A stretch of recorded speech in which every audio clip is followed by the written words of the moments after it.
How do you take what's in here and transform it into something tangible? Like this. I emphasize this in my research video where I introduce some methodologies for you to include in your own research practice, but it's important to remember that while most people think the design process is a linear path, a straight line from beginning to end, in actuality, it looks a lot more like this. As we progress during any stage of the process, the previous processes inform not only our design decisions, but every aspect of the design. So when you're working on a logo, you're not just doing the logo and then finishing, and then picking typefaces and then finishing, and then color palette and finishing, etc., etc. All of these processes work in tandem with each other, with each decision you make during one process informing the next. It's less of a race to the finish and more like a game of soccer, or insert teamwork sport here, where you're passing the ball back and forth and working together to eventually reach your goal. Color and type and illustration style should be considered holistically. That's how they'll be viewed. And all of these processes lead to creating a visual identity, and that's kind of just the whole gist of this video. If you are new here, this is part 5, the halfway point, of the entire brand design process, from onboarding to offboarding and everything in between. Now, I haven't just plugged this 5 times. I've got a lot of bad takes. So all I'll say is there's a playlist, there's templates, there's knowledge, there's laughter, there's even tears. And most importantly, if you aren't subscribed already, I would highly appreciate it. And let's jump into it. Let's break it down. We've done the research, solidified the creative direction, and are in the phase of finally starting to physically create things. How do we break this process down? Inspiration, collecting, drafting, designing, presenting, revisions. Each of these processes informs the other, and you should be experimenting and collecting information throughout. In terms of the timeline and time management, it's up to you to determine how long you'll spend on each section. If you're a freelancer and your rates are low, this might mean you spend a lot less time, maybe a few days for this phase. It can take weeks given feedback and meetings and revisions and budget, whether you're an agency or you're just one person, etc. Inspiration. I thought we already did all the research. Oh, we did. That's right. But that doesn't mean that this process is over. We continue to get inspiration from everywhere. With Okanagan Beauty, I stayed in this phase for a few days.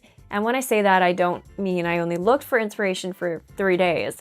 I mean, because I have this client project in my mind already, I subconsciously am thinking about it almost everywhere I go. On the subway to a language course, I was inspired by a graphic I saw and captured it in my phone. I recently received a message from someone asking, how do you think of ideas?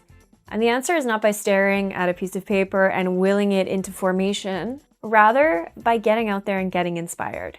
Consult your research, music, movies, Pinterest, journal entries, books, people on the street, other creations, art gallery, competitors. I can't tell you how to be inspired because everyone's inspired by different things, but oftentimes it comes in the form of a thought or a feeling or an emotional response or the sudden urge to want to do something. Just trust yourself and be okay with collecting things that you may or may not even use at all. Collecting. So you've had an idea and you need to catalog it quickly before you forget. How? When I had my idea for Okanagan Beauty, I didn't have a piece of paper, but I had my phone. So I drew the worst picture in my life of a logo using my finger on the Notes app. On side note, Apple, if you want to sponsor me, go ahead. But it was enough to later reference. So let this serve as a reminder that it doesn't need to be aesthetically pleasing. But check this out, it's a visual journal that someone uses to collect ideas. Isn't this cool? This needs to be organized, it needs to be a system, it needs to be the same for every client and easily searchable. And what I mean by that is no matter where you're capturing information from, whether it be a poster on the subway or someone's t-shirt or in a cafe or on the internet, this random collection of things should be organized in the same place. My process is as simple as everything lives on my Pinterest. I'm a visual person. Most of us probably are. We're graphic designers. You can post things from your phone, add it as a pin, add a note to each pin. This means that if I'm on the subway, it's no problem. It's done. I took a picture, made a note, and later cataloged the information. Alternatively, you can download everything to your client research folder. I also have a habit of taking screenshots of stuff that inspires me, so I always make sure to collect it in the same folder and add a label. Get into the habit of listing the source material as well. You never know when you need a citation. So whenever I do take screenshots, I always use Apple's native tool to include a link just directly on the photo and details of this note. You will probably forget why you like this, so this is important.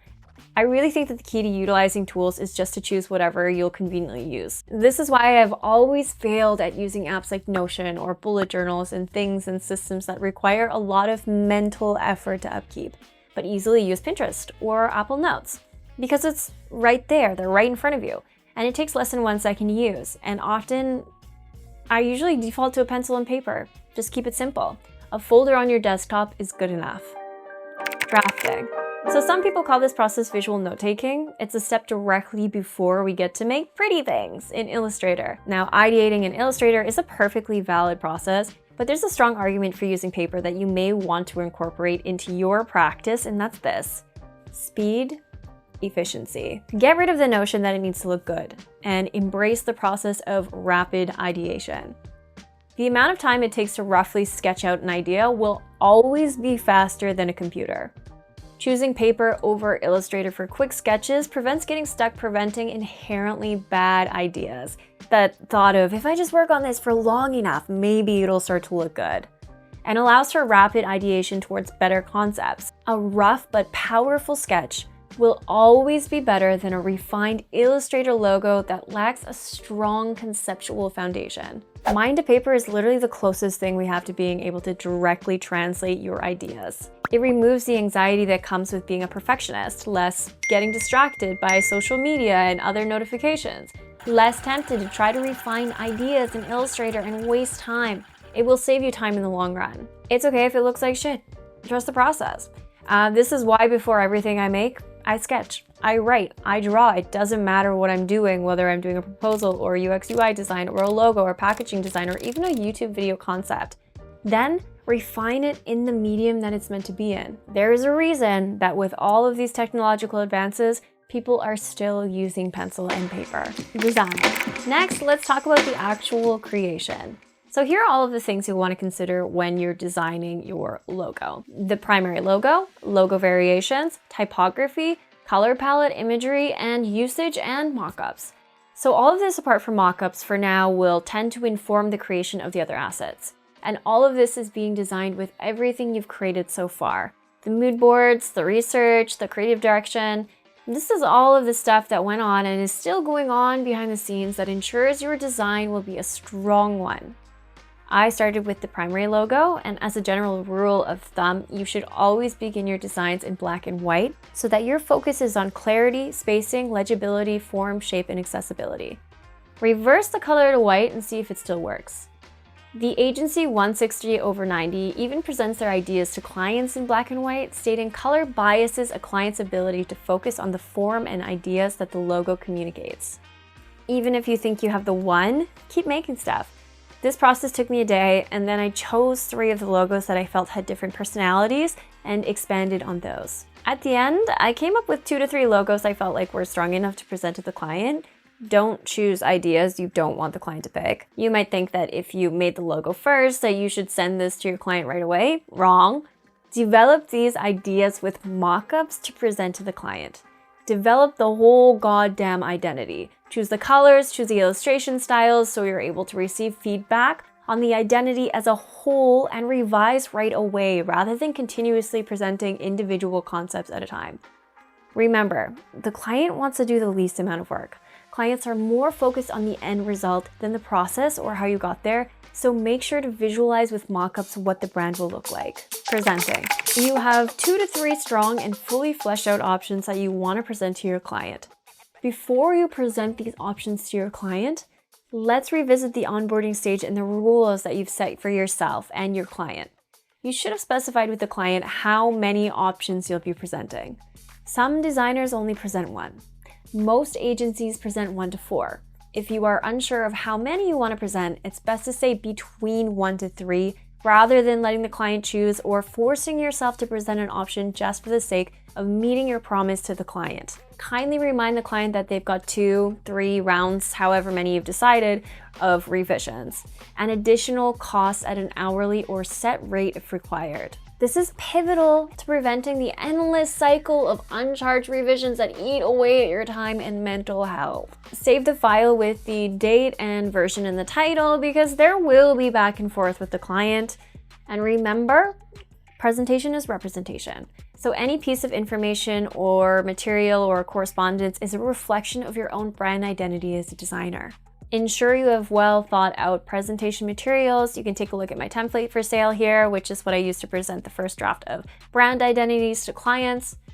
Ensure you are using mock-ups to really sell the idea and the personality of the brand. Help them visualize how their brand will be used in action. It's often hard to tell from just a logo. Also, it's another way for you to see if the logo that you designed actually works for the intended purpose. How to present. So always prepare a PDF, and please try to present the brand identity in person or over a call. You want to be able to address and quell the client's feelings and thoughts in person and have control over the conversation. Worst case scenario, you can send a video recording of yourself or an audio note explaining all of the processes. Ensure you have all of the key ideas in the presentation so they don't have to just try to remember when they're reviewing it later. Conducting the meeting. Don't frame this as in they're either going to love it or they're going to hate it and I'm going to feel bad about myself and my skills as a designer. Frame it as if your only purpose is to help the client and get their opinion. Take control. So sometimes you've been working on a concept for a long time, but the people you're presenting to might not be as focused or be in tune to what's happening. Ensure you shortly catch up any audience members by including a short introduction to the background and goals and reasons of the branding. Short. Be clear and concise in your arguments and explanations. So ensure that you practice beforehand what you're going to say. Make sure every design decision has an explanation. Then it's totally okay to have a document in front of you prepared with what you're going to say or some of your notes. Remind the client at this stage you're focusing on the idea of the logo rather than the logo itself. Small details can be fixed later, like typeface or spacing. Revisions. Given the meeting and the... Okay, there's a bird trying to outside. He's really trying to bang. This bird wants to bang. Oh my god. Let me drink water. Okay, bird's gone. Given the meeting and feedback that you've received, whether it be make it look more modern or make it pop, and if you hear that question, ask them why they think it doesn't pop or why it's lacking and what makes it feel bland, and you'll receive the real feedback. Some designers roll their eyes when clients say make it pop. Good designers understand that telling people what you want is hard and look at it as an opportunity for communication. Make any of the necessary changes presented in the same document with the date switched. This process could range from wanting to see more modern typography and the brand identity options to wanting to switch out the color palette in one option, applying it to another one. It's up to you to decide whether they have to choose one concept to refine or they're able to see a few changes on multiple of the options. Totally up to you. I choose to let them make revisions to only one of the chosen concepts, meaning maybe they want to combine typography or see what this one would look like if it were more elegant. Present these changes to your client in the same way that you did the last time, ensuring you're able to have a conversation, explain design decisions, and answer any questions. That's all I have for you guys today on the designing process of the client brand process. I will be going over the tangible things, creating all of the deliverables that will be sent to your client in the next video, including the brand guideline / brand sheet, as well as the packaging design that I completed for Okanagan Beauty, and exactly what that process looked like. Thank you so much for watching. Make sure to follow me on Instagram if you haven't already at Gloria Made This. Leave a comment below if there's anything that has been eating away at you lately, like how the world will just continue to exist when you cease to. And I'm almost 30. I'm not really sure how to dress anymore. That's age appropriate. I'm always amazed at all the support, no matter how small the channel is. I genuinely appreciate it so much. I couldn't even believe I reached 4K. That is almost the population of the archipelago Haida Gwaii of British Columbia's west coast, so that's crazy. Hello, my little islanders. Until next time, bye-bye.